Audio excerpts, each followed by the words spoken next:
Assalamualaikum warahmatullahi wabarakatuh. Bismillah, alhamdulillah, wassalatu wassalamu ala rasulillah wa ala alihi wa sahbihi wa mawalah. La hawla wa la quwata illa billah. Rabbi syrah li sadri wa yassir li amri wahlul 'uqdatam min lisani yafqahu qawli ya fattahu ya alim. Iftah lana futal arifin.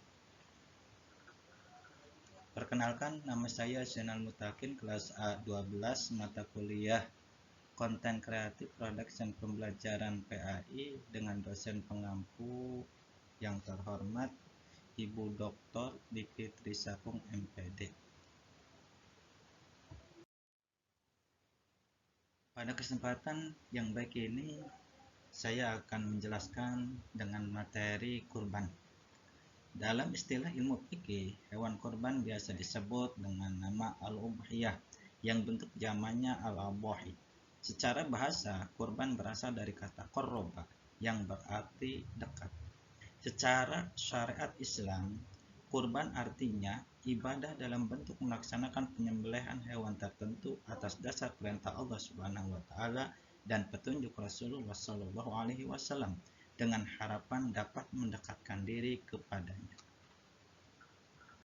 Allah Subhanahu wa taala memerintahkan umat Islam untuk berkurban sebagaimana yang tertuang dalam Al-Qur'an surat Al-Kautsar dari ayat 1 sampai 3. A'udzu billahi minasyaitonir rajim. Bismillahirrahmanirrahim. Inna a'tainakal kautsar fasholli li rabbika wanhar inna syani'aka huwal abtar. Yang artinya, sungguh kami telah memberimu wahai Muhammad nikmat yang banyak, maka laksanakanlah sholat karena Tuhanmu dan berkurbanlah sebagai ibadah dan mendekatkan diri kepada Allah.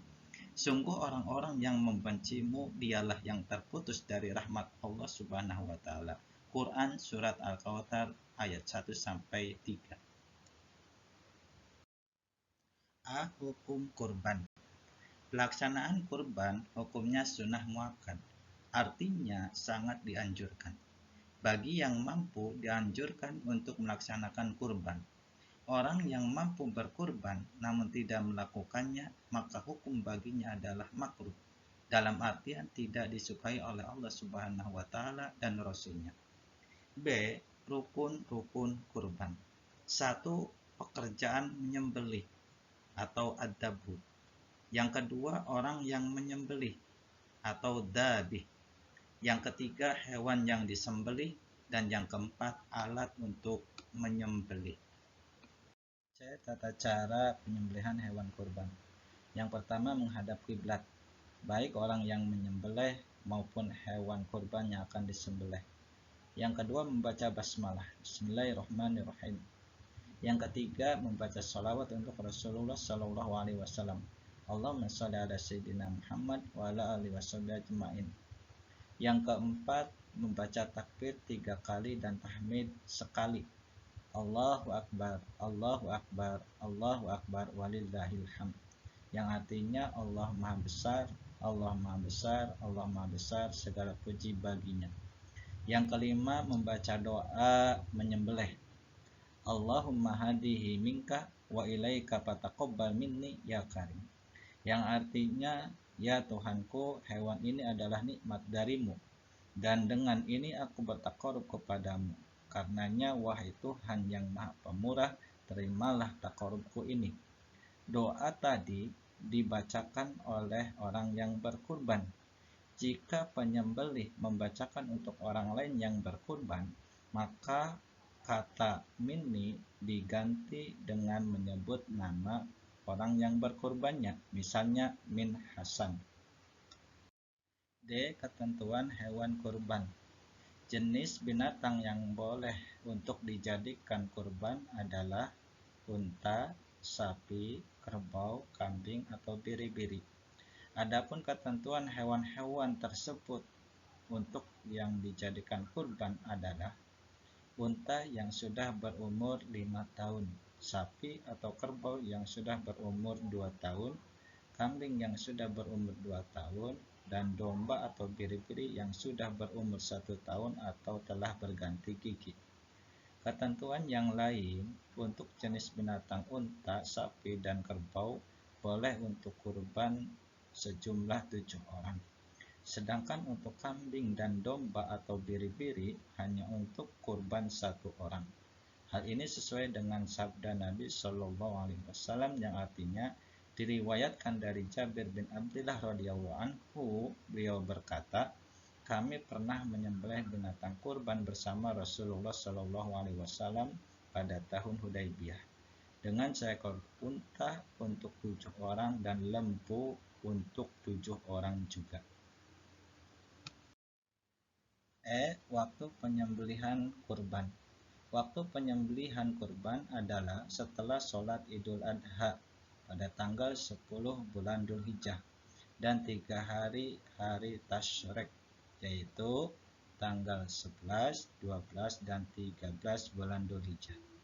Penyembelihan boleh dilakukan pada siang hari atau sore hari pada hari-hari tersebut sebelum matahari terbenam pada tanggal 13 bulan Dzulhijjah. Pembagian daging kurban. Daging kurban dibagikan kepada fakir miskin dalam keadaan masih mentah, belum dimasak.